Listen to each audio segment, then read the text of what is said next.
One early morning in the thick jungles of India, the sun's rays hardly cut across thick vegetative trees. The air was thick with chirps from birds, while leaves rustled with every single drop of gentle wind.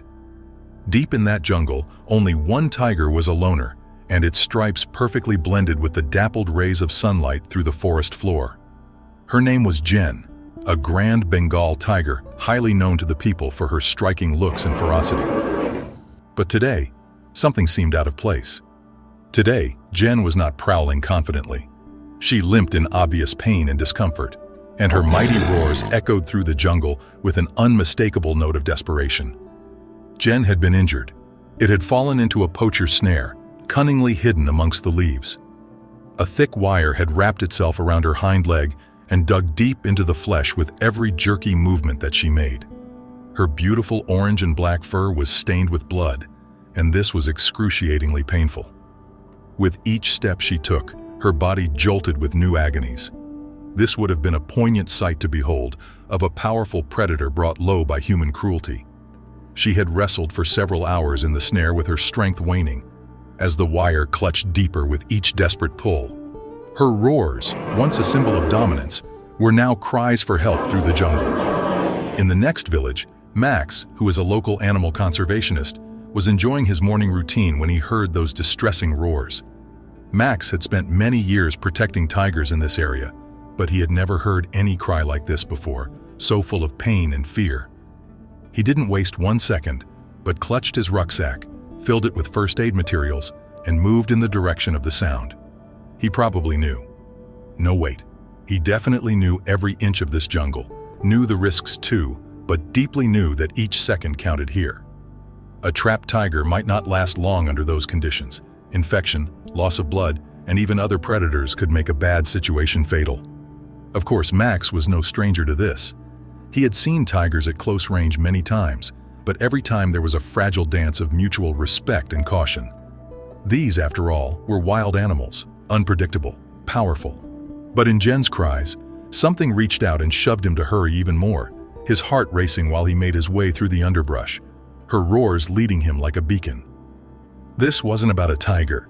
It was about an animal in pain, snarling for help in the only way she knew.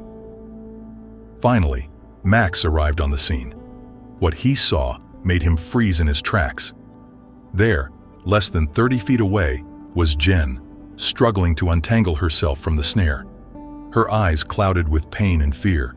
Once they had flashed bright and commanding. Max took a deep breath.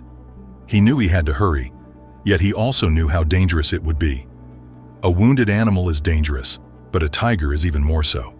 It gets dangerous with one wrong move, and actually, let me correct that. A wounded tiger is always dangerous, no matter what its size may be. One wrong move, and he was a dead man. Max inched closer, his movements slow and calculated. He spoke in hushed tones, not because he anticipated the tiger would understand anything he was saying, but because he hoped his voice, quite possibly, would soothe her. A trick he had learned over years of working with wildlife. "Hey there, big girl. It's okay. I'm here to help," he murmured, his eyes never leaving hers. Jen growled lowly, her muscles tense, but she didn't lunge. It was as if some part of her knew, that instinctive part that all animals have, what Max intended to do. Max carefully set down his backpack and pulled out a long stick with a hook at the end, something he had designed for just these situations. His hand shook slightly as he extended the stick toward the snare, trying to catch the wire without getting too close. Jen growled with ears flat against her head, but didn't retreat. Max knew he needed to hurry. He hooked the snare and in one firm tug, pulled the wire out of her leg. Jen roared loudly and yanked her leg free, retreating a few paces with a limping gait. Max immediately stepped back, giving her space. Still catching his breath, a wave of relief washed over him as Jen moved away from the trap. For one moment, it seemed like this would all be okay, that Jen would disappear into the jungle, free once more. Then Max saw something that gave him an alarm. The wound was deeper than he'd thought. The wire had cut into her muscle, and she was bleeding badly. Max knew saving her wasn't enough to save her. She needed medical attention and fast. Well, this is where the story gets even more incredible. Still wary, Max started following Jen, keeping a distance, knowing better than to press his luck. Jen was weak and in pain. She did not have the energy to keep up her usual pace. Following her, Max radioed for backup, a team of vets and rangers, but they would take some time to reach the remote location. As he followed her, Max's mind raced through possible scenarios. But how to get close enough to her to help and yet not scare her off, or worse, provoke an attack? Tigers are capable of immense bursts of energy when threatened, even when injured. Max had no weapons. Well, unless you counted a tranquilizer gun, but he hadn't brought one. That's right. He hadn't expected to be this close to danger today. But he knew such a dart would take some time to work, and in the state she was in at the moment, it could further infuriate Jen. Max decided on a bold move to win her trust. Crazy, yes, even to himself.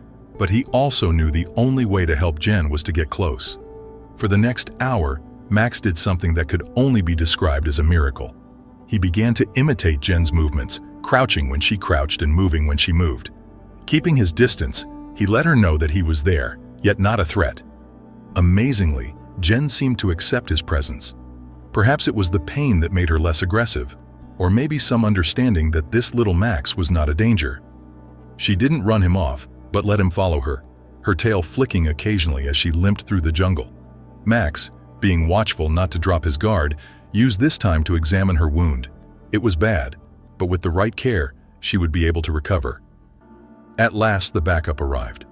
A team of wildlife vets and rangers, armed with a tranquilizer gun and medicine kits.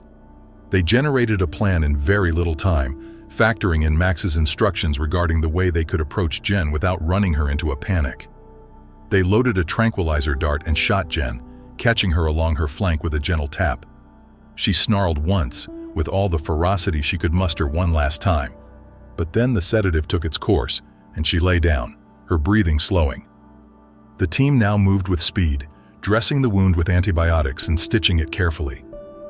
Max watched intently, his heart finally calming as he saw Jen getting the treatment she needed.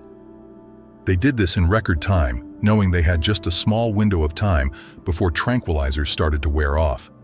It was an operation full of tension. Fortunately, though, they managed to treat her with no major issues. Once they were confident that Jen was stable, the team retreated to allow her to slowly awaken on her own terms. Jen awoke slowly, her eyes scanning about in confusion, no longer in pain. She gave one final, sure look at Max and then, wordlessly, turned and limped back into the jungle, her figure dissolving into the foliage until out of sight altogether. It was a sight to amaze them all, a moment that effectively underlined the fragile interface between man and nature, besides going to incredible lengths to help those in need, even if it's dangerous. Max stood there for a moment longer, his eyes following Jen's form as she was swallowed into the jungle. His body suddenly felt filled with exhaustion and exhilaration.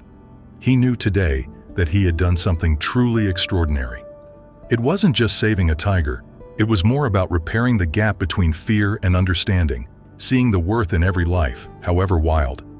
Days later, word reached Max from the rangers about spotting Jen again. She was limping, but the wound was healing nicely, and she was her old self, prowling over her territory with that old confidence. The encounter had marked them both. Max would never forget those cries, and as for Jen, who knows what a tiger remembers. At the moment, however, something miraculous had occurred. A man and a tiger worlds apart had crossed paths in such a fashion that neither would ever forget. Max knew how whimsical the jungle was, where beauty and danger walked side by side. Still, he also knew that as long as there were people who would take risks, to step forward at the right time, there was a possibility of change, not only for animals, but in the tenuous connection between humans and the wild world that surrounds them. Sometimes nature has a way of teaching us lessons in empathy and bravery. If you like this story, hit that like button, subscribe, and press the bell icon for more incredible wildlife stories. Until next time, stay wild. Curious about what happened after a young black boy offered his seat to a pregnant woman? Watch the video to find out the heartwarming story.